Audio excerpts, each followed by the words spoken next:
Oi, sexto ano, boa tarde, tudo bom? Vamos continuar nossas aulas usando essa plataforma. Então, hoje a gente começa com o capítulo 5.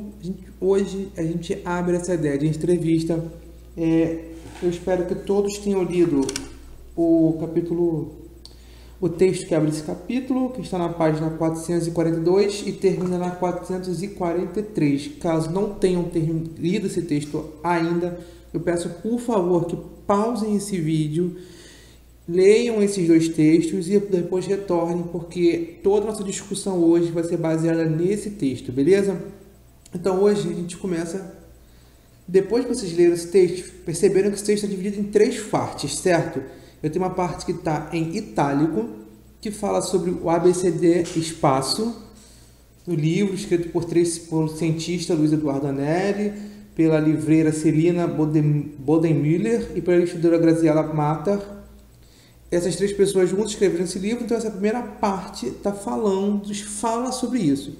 Depois tem uma segunda parte, onde é um texto também itálico, só que dentro de um quadrado, de um retângulo bege, e aí a fala da autora do livro, explicando um pouco mais de onde veio a ideia disso tudo. Por fim, a gente tem o que a gente vai trabalhar hoje, que é o texto, que é o gênero textual entrevista. Uma coisa que temos que ter em mente: a entrevista faz parte do gênero textual jornalístico, entenderam? Então é um subgênero do texto jornalístico, tá? Então, a definição: o que é uma entrevista?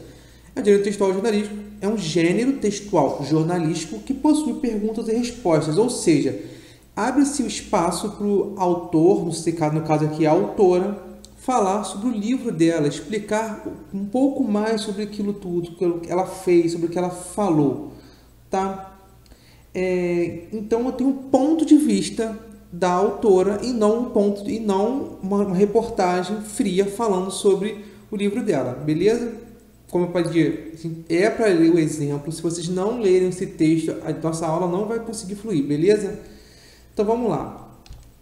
Definido isso, a gente precisa, isso eu vou bater sempre na tecla com vocês. O que são gêneros textuais? São características básicas de cada texto. A característica básica da entrevista é a pergunta, é a resposta. Sem isso, eu não tenho entrevista. Quer ver um exemplo muito fácil disso? Talk show, por exemplo, o Jô Soares ou aquele The Noite do Danilo Gentili. São programas baseados em perguntas e respostas, ou seja, são entrevistas. Leva-se uma pessoa lá e dentro do tema, pode ser qual for, são feitas perguntas e respostas para que haja um maior entendimento daquele tema, beleza? Voltando de novo ao texto da página 442, como vocês viram, tem três partes diferentes construindo esse texto, tá? Isso é possível porque é um texto jornalístico, os três são textos jornalísticos, os três tentam fazer um registro do ABCDE espaço, que fala sobre esse livro, sobre essa iniciativa dessas três pessoas. Então, primeiro tem um registro do jornalista, algo muito mais frio, algo muito mais imparcial. Depois eu tenho a fala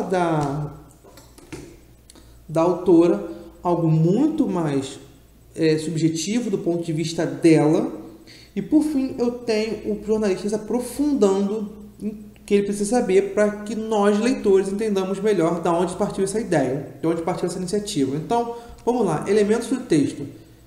É um gênero textual? Sim, entrevista é um gênero textual. Então, ela possuir características básicas para enquadrar vários textos nesse gênero. Então, primeiro, qual é o objetivo? O objetivo é divulgar a informação sobre um ponto de vista específico. E qual é o ponto de vista específico aqui? Da autora, sobre como ela enxerga esse livro, como ela enxerga esse processo, tá? O modo é com o modo que a gente vai construir, ou como foi construído uma entrevista. A primeira coisa é apresentar o ponto de vista do entrevistado. Esse texto aqui apresenta o ponto de vista do entrevistado, ou seja, é como o entrevistado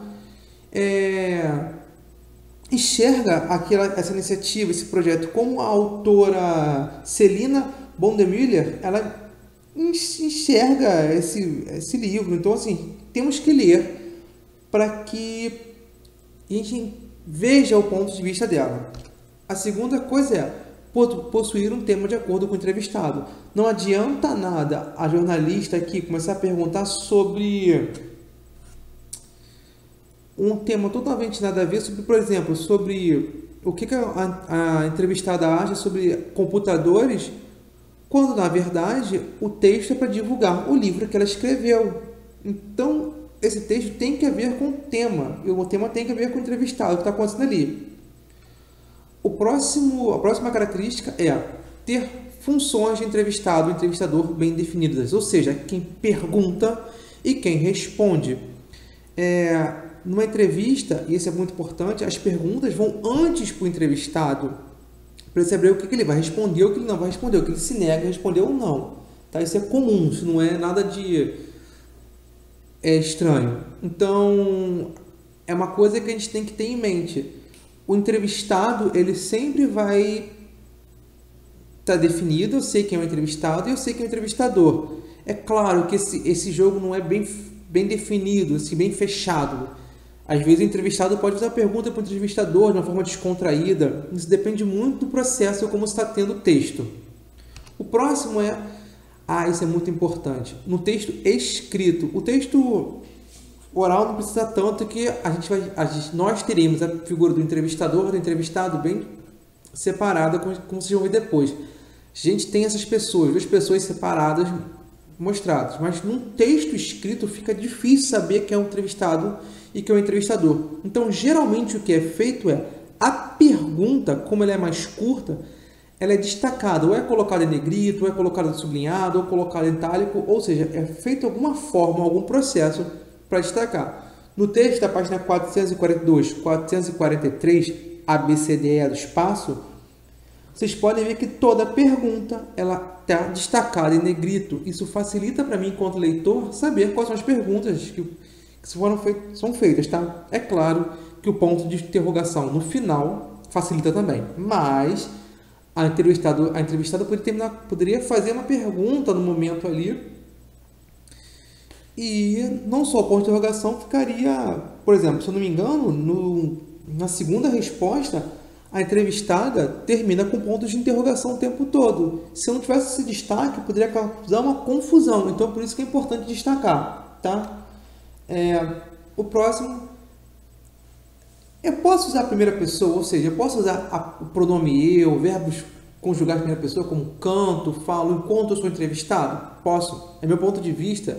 Eu estou falando sobre o que eu acho, sobre o que eu penso, o que aquele livro para mim. Então, quando a gente lê, a gente vê bem isso. Logo na primeira pergunta, a entrevistada, a autora Celina, ela começa assim: acho que o homem deve olhar. Acho é a primeira pessoa, ela acha. Então, é como se fosse falar, eu acho. Então, é isso. A entrevistada, no caso aqui, ela pode usar e ela vai usar a primeira pessoa porque é ela que está falando, são as ideias dela, são os pensamentos dela, ela se apropriou, então ela vai usar eu acho. A linguagem, gente, como sempre, a gente vai ver daqui a pouco, porque eu preciso falar antes de público para depois falar de linguagem e gênero, beleza? Público. O público é literalmente para quem vai ler esse texto, para quem esteja produzido. Como esse livro ele é um pouco mais público, se não me engano, infantil, infanto-juvenil, a linguagem tem que ser simples e objetiva, voltada para isso. Mas, contudo, a linguagem da entrevista pode ser para qualquer público, tá? Como eu falei, a gente precisa saber para quem esteja sendo escrito, para eu usar, para o autor, no caso, ele usar a linguagem, o dialeto mais próximo possível do padrão. Sempre coloco na cabeça de vocês. Eu estou produzindo texto, eu vou sempre utilizar esse texto o mais próximo do dialeto da variação padrão. A não ser que eu queira representar a fala de um personagem, aí sim eu posso usar a variação que eu quiser, eu posso usar o dialeto que eu quiser para representar a fala do personagem. Por exemplo, se o personagem for carioca, eu posso usar o famoso chiado carioca, o famoso Esqueci a palavra. Não, acento não, perdão. Eu posso usar o dialeto de acordo com o personagem que eu estou construindo. Contudo, aqui eu não estou construindo personagem nenhum, a pessoa que está falando. Então, é necessário que se use a linguagem formal o mais próximo possível da variação padrão, tá? O dialeto padrão. Como eu falei agora, e a entrevista é um texto estritamente verbal. Não há imagens nenhuma, a não ser que eu queira colocar a imagem de uma da autora, mas vai só para ilustrar quem é a autora e não para ilustrar a entrevista em si, beleza? Aqui a gente fecha essa parte de gênero e agora a gente vai para uma parte chamada recursos da língua, ou seja, o que eu posso usar na língua para criar sentido. Então, a primeira coisa que eu tenho aqui é o sentido figurado. O sentido figurado é algo que eu dependo muito do contexto que eu estou falando. Eu tenho a frase, aquele gato chegou aqui na rua. Se eu falo de uma forma denotativa, ou seja, usando o contexto mais próximo, com as palavras mais próximas do significado do dicionário, eu posso dizer que um animal chegou aqui na rua, animal gato, felino. Contudo, se eu uso um contexto mais voltado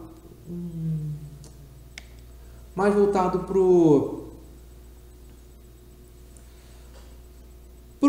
um uso mais normal da língua, mais corriqueiro da língua, eu posso usar a palavra gato como um exemplo de pessoa bonita. Então, aquele gato chegou aqui na rua, estou falando que um rapaz bonito chegou aqui na rua. Como eu falei, o sentido figurado, a denotação e a conotação dependem muito do contexto que é produzido, tá? Então, de novo, denotativo é a linguagem mais próxima do sentido do dicionário. Conotativo é a linguagem que vai ser usada de acordo com o contexto ali no momento. É o que a gente chama de sentido figurado. É quando a palavra ganha um novo significado diferente daquele que ela usualmente é utilizada. Como exemplo foi ali, gato, usualmente ele significa felino, mas no contexto de sociedade, no contexto entre pessoas, eu também posso usar como elogio a um homem, um rapaz bonito. Paralelismo, a gente já viu e eu vou repetir. Paralelismo é quando o texto possui uma estrutura muito parecida. Olha só, Bianca é minha amiga, Bianca é inteligente, Bianca é organizada. Aqui eu tenho a mesma estrutura, eu tenho um substantivo, o verbo é, e um elogio a Bianca, um adjetivo de Bianca, entenderam? Isso é paralelismo, eu mantenho a mesma estrutura o tempo todo. Beleza? Isso a gente já viu na última aula, mas é para relembrar essa questão do que é paralelismo. É quando as palavras, as frases ou o texto mantém uma mesma estrutura organizacional. Ou seja, eu começo com o substantivo, coloco o verbo é e depois eu coloco o adjetivo nesse exemplo aqui. Beleza? Repetição. Então é o seguinte, a repetição é um desvio ou é um recurso da língua? Depende muito de como você usa isso. Se você usa a repetição de forma consciente, sabendo que você está repetindo, ela é um recurso da língua para você enfatizar alguma coisa que está acontecendo. Contudo, quando você fica o tempo todo colocando eu poderia falar assim, Bianca que é minha amiga, Bianca que é organizada, Bianca que é inteligente, Bianca que é organizada. Tá vendo esse que repetindo o tempo todo? Eu vou construir isso tudo de uma forma que eu vou colocar um monte de que agora. Ó. Bianca que é inteligente, que é organizada, é minha amiga. Vocês viram que eu repeti o que 2 vezes? Isso aí já é um desvio da norma, é um vício de linguagem. Então, se vocês usam a repetição de forma consciente, sabendo o que vocês estão fazendo, é um recurso da língua. Vocês querem enfatizar uma palavra, uma frase. Vocês têm que saber usar isso, não pode de qualquer forma, tá? O próximo. Mas eu posso evitar a repetição? Pode. Olha só, nesse aí eu repito a repetição. Bianca é minha amiga e ela é inteligente, porque é organizada. Repararam que na segunda parte eu coloquei ela é inteligente? Esse ela está fazendo referência a Bianca. Para eu evitar a repetição, eu coloquei o ela.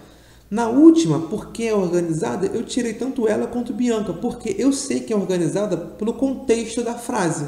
Então, eu posso repetir para enfatizar que Bianca quer isso tudo, Eu posso escrever desta forma corrida que eu coloquei aí, evitando a repetição. Isso fica, claro, repetindo, vocês escrevendo de forma consciente a critério de vocês. E o último, para fechar, conectivo. Conectivo é um recurso que a gente usa largamente, mas a gente não usa de forma consciente. Conectivo, como o nome diz, serve para conectar. Ele vai conectar as coisas na frase e vai criar mais sentido. Nós já vimos essa frase aqui. Bianca é minha amiga e ela é inteligente, porque é organizada. Repararam que o e e o porquê eu destaquei? Eles são conectivos, tá? Eles estão ligando e estão criando mais sentido. Olha só, o e está ligando a ideia de Bianca ser minha amiga e ela ser inteligente. Ela é essas duas coisas.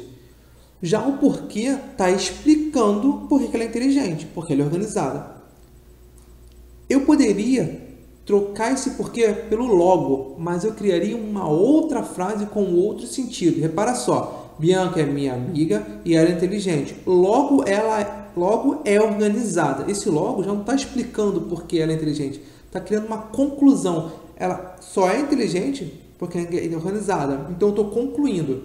Eu poderia trocar pelo mais, mas eu troco pelo mais, M-A-S, não M-A-I-S, mais com I significa muito, intensidade. Mais com S significa porém, uma ideia contrária. Repara só, Bianca é minha amiga e ela é inteligente, mas é organizada. Esse mas mudou o sentido. É como se ela ser inteligente nega ela ser organizada. Não é essa a informação que eu quero.